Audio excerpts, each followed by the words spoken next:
Hello everyone, I'm Steve Savant, host of the Business Insurance Zone. Today and all this week we're talking about tax-free income using life insurance, part of our series on tax-advantaged income. A non-modified endowment contract can be designed using the Guideline annual test or the Cash Value Accumulation test, and utilizing the right test in the right scenario can make all the difference in the world. And with me today to sort it all out all this week is my guest and co-host, Eric Palmer, National Director of Advanced Sales for Brokers Alliance. Eric and I are going to go geek on you today with our technical aspects of designing mortality chassis of your choice. Today, we're going to be mortality mechanics. And remember, before moving forward with any of the strategies we talk on the show, always seek counsel from your CPA, attorney, and if you're security licensed, your compliance department of your broker-dealer.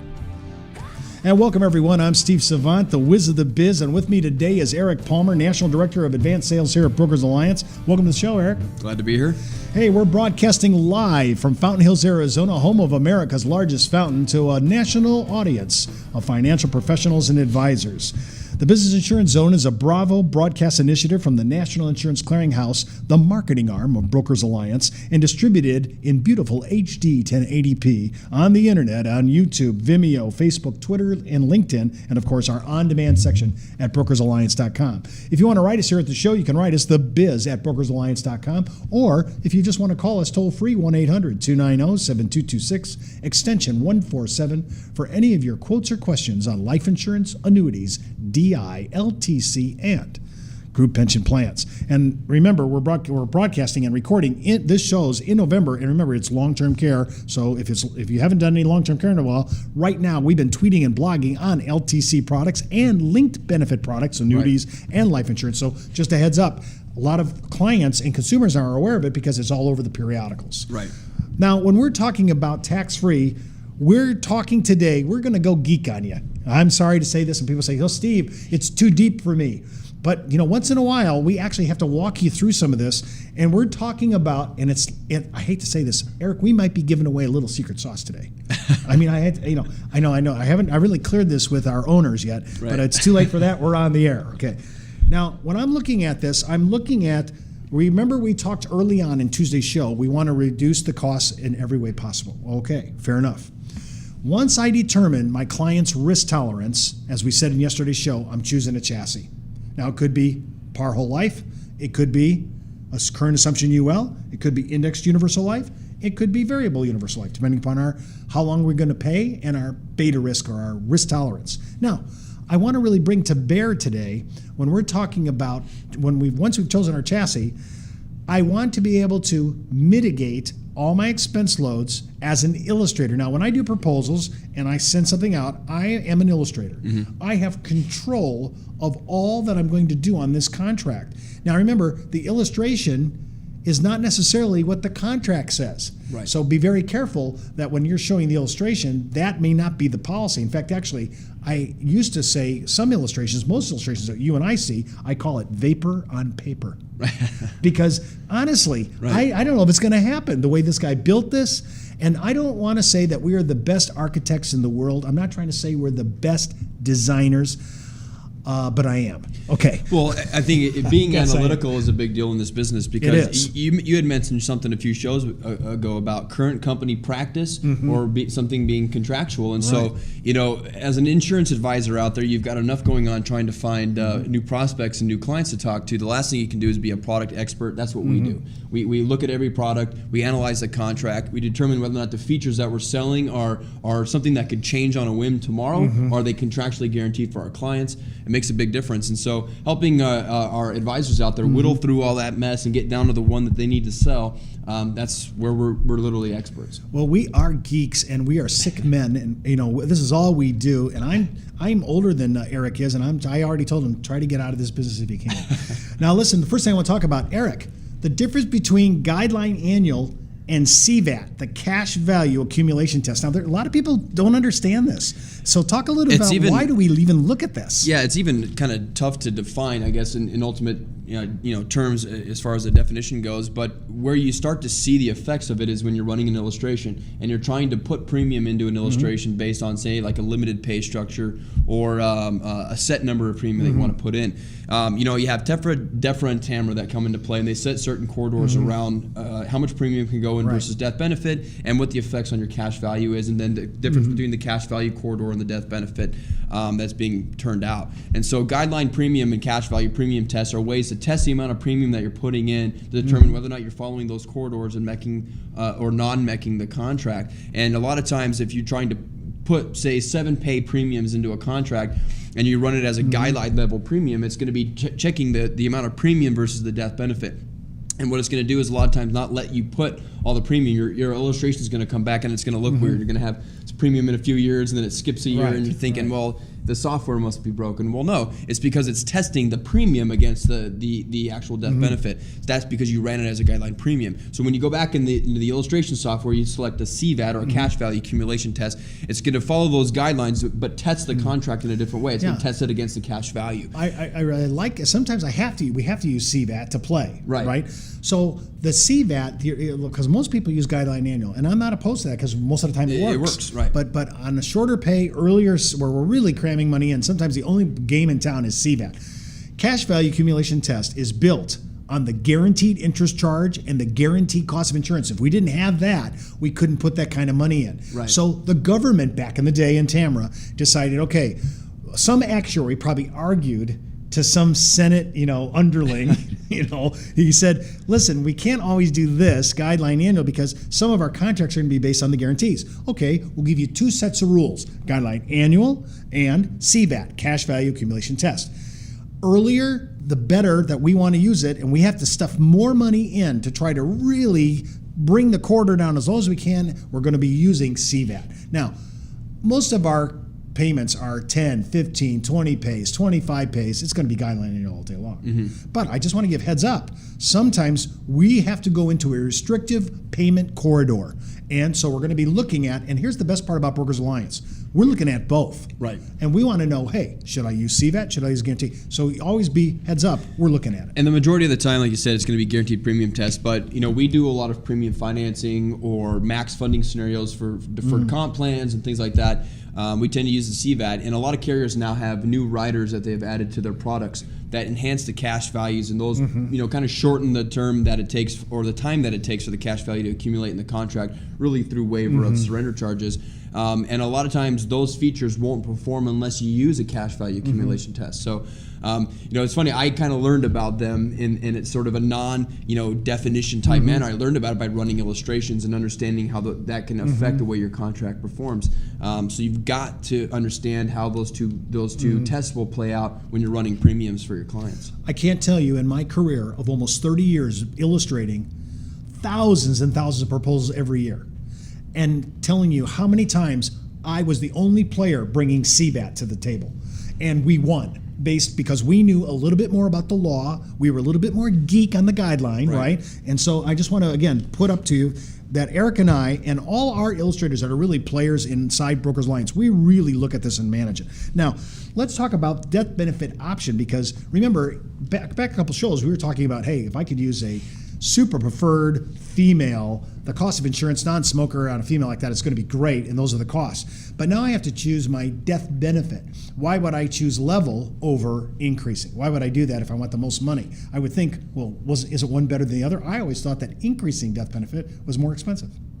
Well, it depends, because if you look at it from the relationship of what you want to net to the estate at the end of the day, how much death benefit do I want to end up with at the client's expected life expectancy? Sometimes with option B or increasing death benefit, you need to buy less insurance at the start. So you're not having to buy a full $5 million. Maybe you start out a $3.5 million policy because it'll increase its weight. But what if I'm doing income though? What? Then I don't care about death benefit. I want it the lowest I possibly can. Of course, but you want to give the cooking period, if you will, that 10 to 15 years, the opportunity for the cash value to exceed what it would possibly if you put a level death benefit on the contract. I've noticed after doing a gazillion of these over the last 30, I've noticed that if I want to use, anytime I have less than a 10 pay, I'm looking at that level. It seems like level plays really well in those first, but it doesn't necessarily hold true. I think it comes a lot into play with what you're trying to net, and the ability of being able to buy less insurance to accomplish the goal for cash value, and how old the client is when you're purchasing it. Because if you're 40 years old, then an option B, increasing death benefit to get you there, then leveling out later on at the end, can squeeze more income out of the contract. But you might not have that opportunity if you're 55 or 60 and purchasing this contract and looking to defer for 10 years. So what we're getting out of this segment is that it's important, Guideline annual and cash value accumulation tests. We got to look at that. We have to look at the option purchase. What gives me the most cash value? Now, if I do start out at level death benefit, there's no real reason to switch to increasing later on. But that's not true if we start out with increasing. Talk a little bit about that. Well, starting out with increasing, I would go the opposite way. I would end with a level death benefit, or try to push it down to squeeze the corridor between the cash value and the total contract. And also, that's kind of what we talked about before, the ability to control that cost of insurance.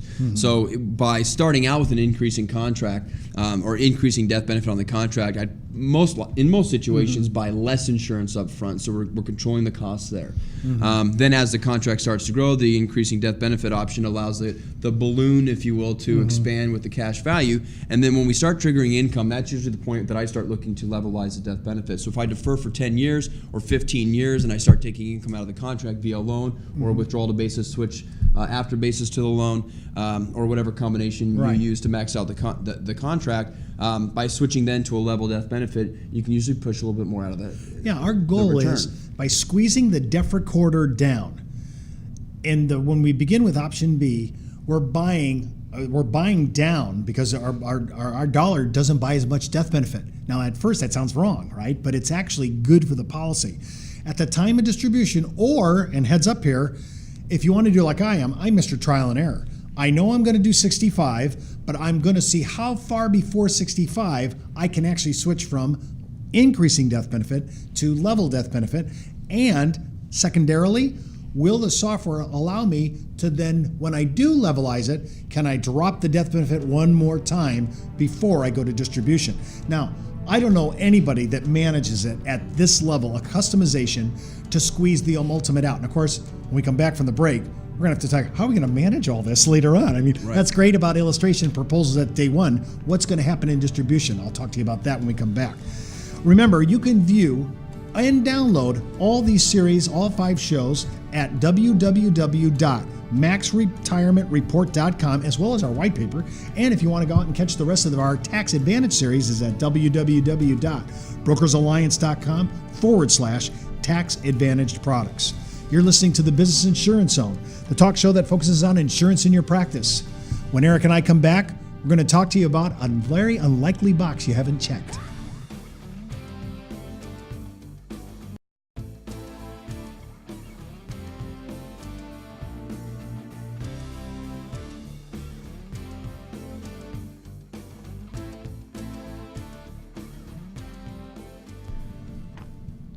Well, I just want to take a moment between segments again.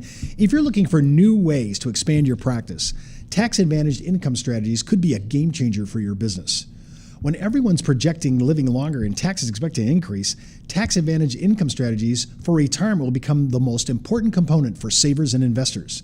At Brokers Alliance, we've designed tax-advantaged income strategies using life insurance and annuities. From annuity income riders to medically underwritten SPIAs, from participating whole life to current assumption or indexed UL, we have the concepts consumers are looking for. These tax-advantaged income strategies may generate more net spendable cash in your client's pocket than conventional concepts currently being used by professional planners. So, you can view all these shows and the white paper that we have on our tax-free video series at www.maxretirementreport.com, as well as our tax advantage series at www.brokersalliance.com/tax advantage products. That's tax advantaged products. Well, welcome back to the Business Insurance Zone. I'm Steve Savant, your host, insurance columnist, financial color commentator, and interviewer extraordinaire. I'm with Eric Palmer, National Director of our Advanced Sales, and we're talking about tax-free retirement money, and especially in this case, we're going geek on you today, being illustrators, and we love to be the princes of proposals. That's who we are. Who we are today. I just want to read a little small caveat just to keep sure we're heading with making compliance happy with us. The life insurance policies that we're talking about have to be designed as a non-modified endowment contract. The contract has to be kept in force for the life of the insured. If the maturity date of the contract doesn't have an extension provision, maturity date extension, then the client needs to be notified in writing in the application and initialize it. During distributions, any withdrawals of basis or policy loans of gain must comply with the force-out rule, the Guideline annual, the Guideline single, and or the Cash Value Accumulation test. And by the way, a little note on the force-out rule. We're going to get into this tomorrow more in depth. I would say if you've been selling tax-free retirement money and you do not know the word I just said, force-out rule, do not miss tomorrow's show. It could save you errors and omissions. It is going to become, in my view, the next big litigatory environmental issue because it is huge. But not today. We'll talk about it tomorrow.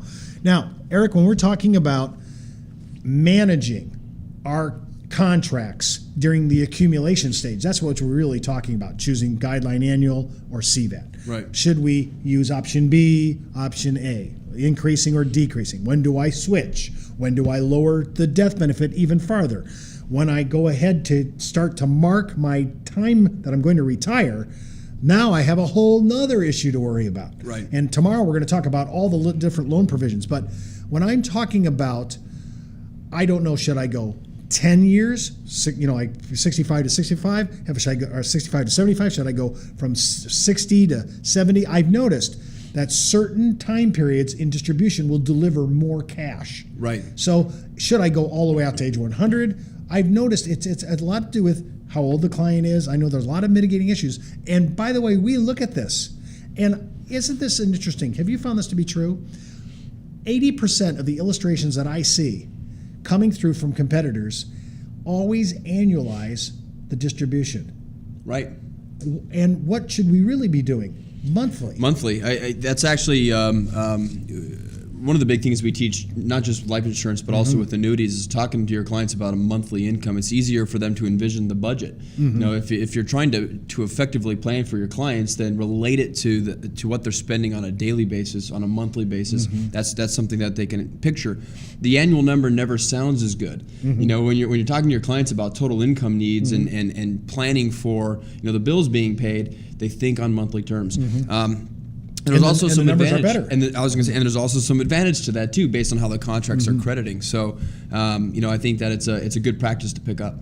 When I'm looking at how we're talking about this in our show today, constructing the right proposal, illustrating, taking advantage of all the codes and the moving parts, the mortality mechanics of this is really a fine-tuning art.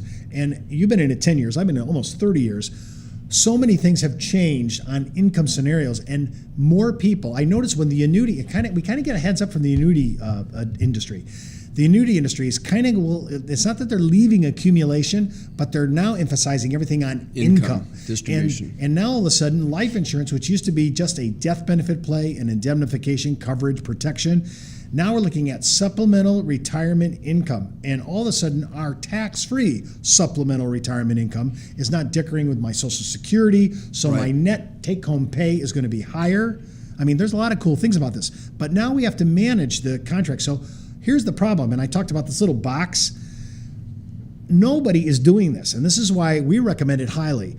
If we're doing an income scenario, we're writing in the box, I'm withdrawing to basis, or I'm policy loan, I'm taking money, I'm lowering the death benefit, I'm switching options. I'm telling them what I want done. Now, why is that? The application becomes part of the contract. It's going to come to that. And I want to make sure that in the event that I'm not around, or the agent's not around, or so, this is way into the future. You'll be around, but I won't. And I want to make sure my client, what we talked about and what we agreed on is actually going to have any chance of happening. Right. Well, we look at the volume of contracts that we see coming in the door that are based on an income play scenario, and we watch the evolution. At one point, the insurance companies weren't even comfortable saying supplemental income, and there's been quite the evolution to change that. But what we don't have is we don't have thousands and thousands of these things already on the books that are coming to fruition. We're way ahead of that curve. So, for the next 10 years or so, we're going to be selling thousands and thousands, if not overall hundreds of thousands of clients with these types of contracts. And there's going to come the day where the first group of them start to need to take income. And what we haven't anticipated is, what do we do then? Will the advisors still be in the business? If they're not in the business, where's the instructions? Where's the manual to tell me what to do?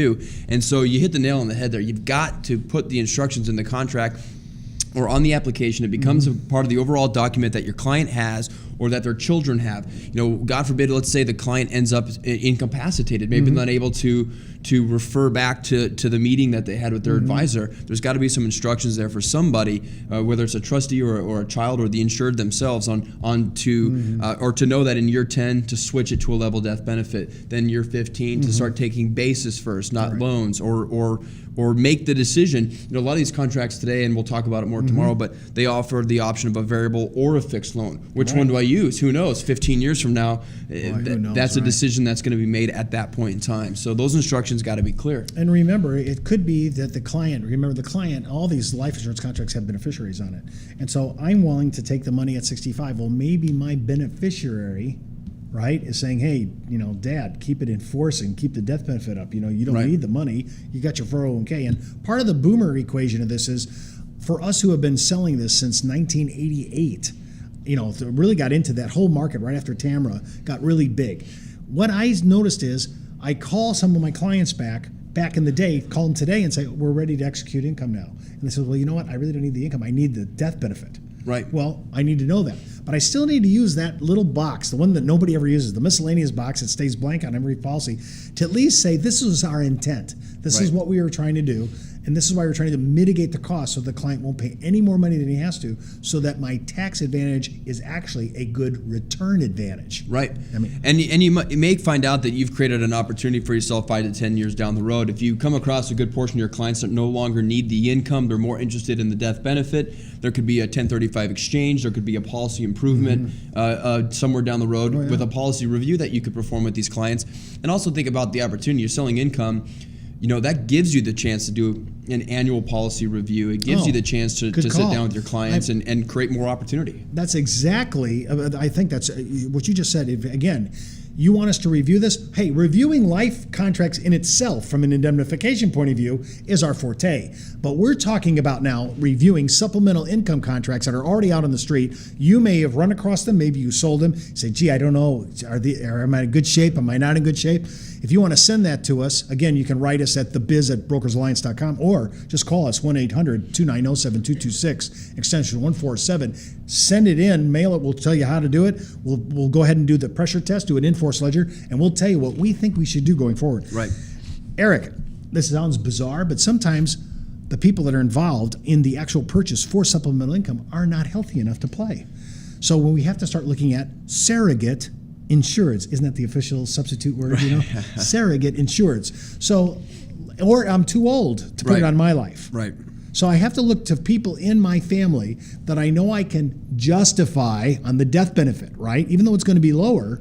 When the person's younger, that may buy more death benefit, and so the insurance companies want to know what's the justification, what's the economic loss for this person. So it's doable. It is doable. We first started noticing this beyond just the impaired risk element of it, with the fact that there's a lot of guys that are late to the game.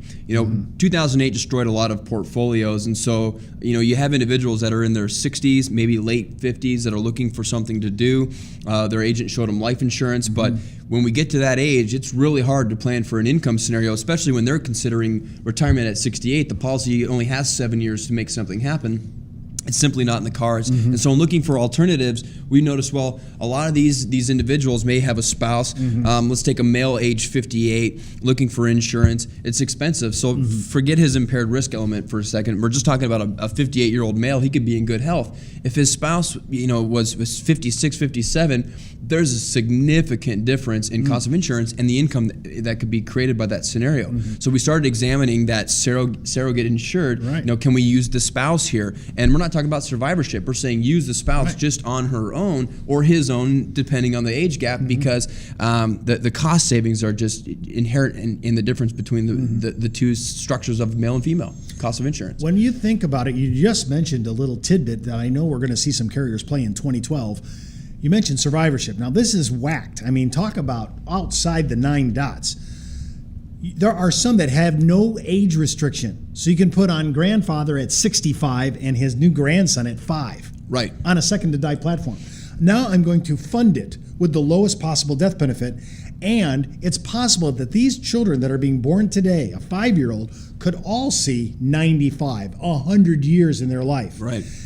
Einstein's theory of relativity, that was really exciting. But he said compounded interest over time was the big thrill. Right. And you think about 100 years where this child's going to have his income for his retirement, his education, his weddings, and whatever, his own children. Right. 100 years.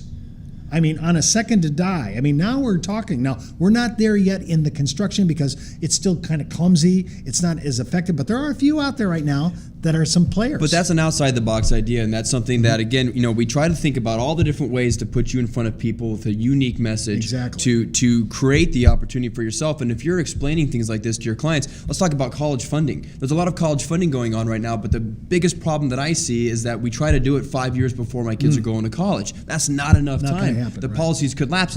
We've created a tax problem because we didn't give enough juice into the mechanism to carry it past the point of college. So if you, in a survivorship structure, we have a little bit more integrity towards the death benefit. There's a little bit better ability to put a younger individual on board, give them time to have something to supplement the education with. And again, remember the first show we did, you're not exposed at that point to the 59.5 penalties and things that you could take in money out. Exactly. Early. Well, I love all these things because when I see all that is happening and evolving, I mean, 2012 could be a huge year. I mean, for this kind of construction, income, tax advantage income is where it's at. Remember, you can view this show, all our shows this week, and our white paper out at www.maxretirementreport.com, as well as our Tax Advantage 5 video series that's already out there, recorded last month at www.brokersalliance.com/Tax Advantage Products. I'm Steve Savant. You've been listening to the Business Insurance Zone. That's the buzz on the biz for today. Get in the zone, the Business Insurance Zone. This has been a Bravo video event of the National Insurance Clearinghouse and Brokers Alliance, one of the largest distributors of insurance products and services to a nationwide network of insurance professionals. You can contact Brokers Alliance at brokersalliance.com or 1-800-290-7226, extension 147.